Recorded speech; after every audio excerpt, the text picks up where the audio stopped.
Hey everyone, Ian King here with your weekly Winning Investor Daily YouTube update. And with me, I've got my friend and colleague and clean shaven Steve Fernandez. Steve, what's going on out there? Face is feeling smooth. Looking good, Steve. So, this week I want to talk about just this incredible trend that we're seeing in the crypto markets, and it's a new technology that's enabled by blockchain. But I want to just rewind a little bit and tell you something about myself. When I was a kid, and Steve, you can tell us what you were like as a 10-year-old, my favorite pastime was getting on my skateboard, riding to the local pizzeria, and spending hours just pumping quarters into Donkey Kong and Pac-Man and other arcade games they had at the pizzeria. I would blow pretty much like all the money that I made mowing lawns just playing video games with it. Steve, that was my experience playing video games. Now, you're obviously younger, you're in a different generation. What were your video games? What was that experience like? Yeah, kind of like you. I mean, my main hobby other than sports was playing video games. So when I was about the same age, 10, 12, up until like high school, I got really, and this was, when the internet was really, you were really starting to be able to do things on the internet, like real time.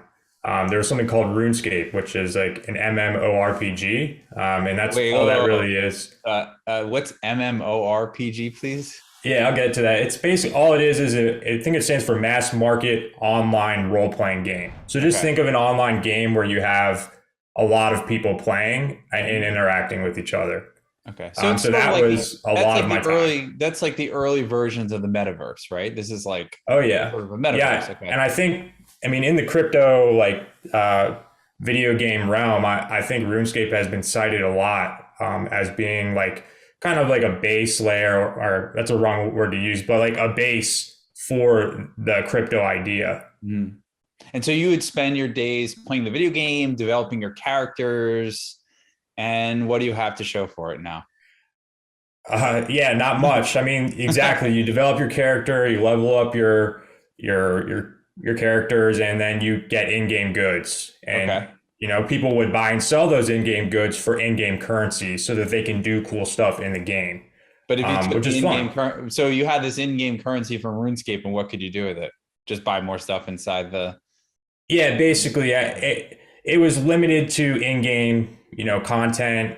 You could level up faster, things like that. And there was always a black market. Like, I mean, I never got into that, but there was a black market for like in-game currency. So you could go on like eBay, before it got taken off, and buy, $1 million of in-game currency for $100. And some Oh people did wow. it.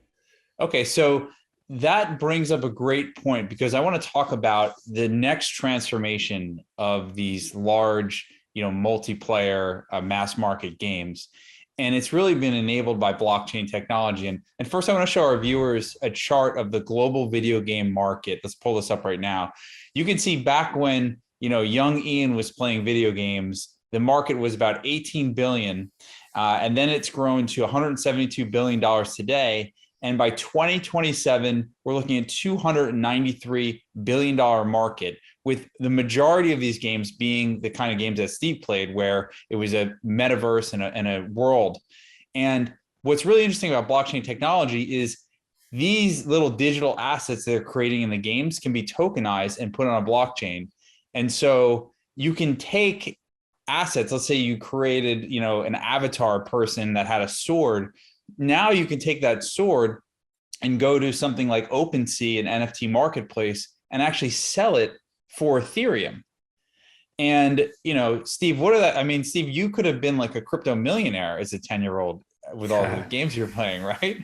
Yeah, and I think the marketplace idea is kind of underrated. I mean, it sounds weird, but when I played that game, I was addicted to the actual buying and selling in game. It was, maybe that's where I got my trading ideas from, buying low, selling high, but it actually, there's an underground economy almost in these games, and the ability to take that now and derive real world value from it. I mean, it's a huge idea. As long as the game is fun and you have friends playing it, I mean, that's half of gaming is playing with your friends. There's no reason why that concept doesn't really take off. Hmm. I completely agree with you. And I also think incentivize more people. Like we're seeing around the world, areas that have internet access, like such in the Philippines, there's a story about this village there that's playing this game called Axie Infinity. And the whole village is playing instead of doing the farming work because they're actually making more money playing this game and selling the assets that they create, on OpenSea and other blockchain-based markets than their real job. And so it's also kind of bringing the whole world together in a sense, because anyone with an internet connection can join these games from anywhere. Did you have that same experience as well? Well, obviously I wasn't earning money at the time, but yeah, I mean the whole idea is that, especially with like those online games where you're communicating with other people and things like that, it's really like a network effect. Like if my friends are playing, I'm gonna play. And now when you think about, everybody has a smartphone almost in areas like that are poverty stricken, a lot of people have smartphones. So like there's always going to be that technology there for these games to be played on. And I'm sure that there's some element of social interaction in those countries as well. Kind of a homegrown person. I've never been outside of the United States, but I can imagine that that's a global phenomenon. Yeah, that's a good point. And, so I think the top-down view right now is that, as crypto investors, we're looking at different possible applications for the technology. We've spoken about decentralized finance often on this. And now I think these play to earn games are sort of shaping the new crypto narrative and enabling an existing technology to become something else.